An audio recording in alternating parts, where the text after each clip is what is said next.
અમદાવાદ શહેરમાં કાયદો અને વ્યવસ્થાની સ્થિતિ જાળવી રાખવાના હેતુસર અમદાવાદ એસઓજી દ્વારા એક ડ્રાઈવનું આયોજન શહેરના પકવાન 4 રસ્તા પાસે યોજવામાં આવ્યું હતું, જેમાં ડ્રગ્સ એનાલાઇઝર કિટ દ્વારા ડ્રગ્સનું સેવન કરી વાહન ચાલકોને ચેક કરી તે મશીન દ્વારા જો ડ્રગ્સ લીધેલું હોય તો તેની પર કાયદેસરની કાર્યવાહી હાથ ધરવામાં આવશે.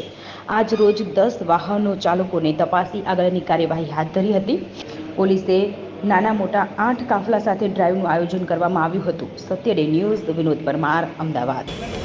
સર, આજે ખાસ special drive drugs analyser kit દ્વારા કરવામાં આવ્યું છે, તો શું કહેતો?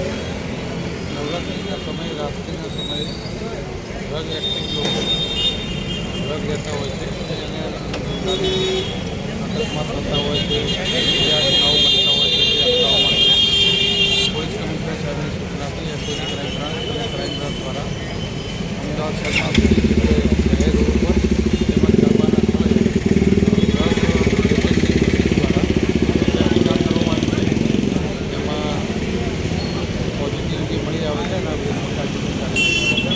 સર, કુલ કેટલી જગ્યાએ અમદાવાદમાં હાલ ડ્રાઈવ ચલાવવામાં આવે છે? અમદાવાદમાં હાલ 20 જગ્યા ઉપર ડ્રાઈવ કરવામાં આવે છે. જાહેર રોડ ઉપર તેમજ મોટા ગરબાઓ, નાના ગરબાઓ, અલગ અલગ જગ્યાએ અલગ અલગ દિવસે આ ડ્રાઈવ ચલાવવામાં આવે છે. હાલ સુધી કોઈ પોઝિટિવ નેગેટિવ કેસ આવે છે? કેટલું છે કે અલગ અલગ જગ્યાએ ચેકિંગ ચાલુ છે. અહીંયા રોડ ઉપર 10 જણા અત્યાર સુધી ચેક કરવામાં આવ્યા, જેમાં પોઝિટિવ આવે.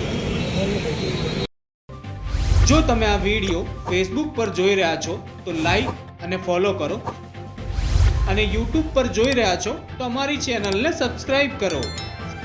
satyday.com, આઝાદી સમાચારોની.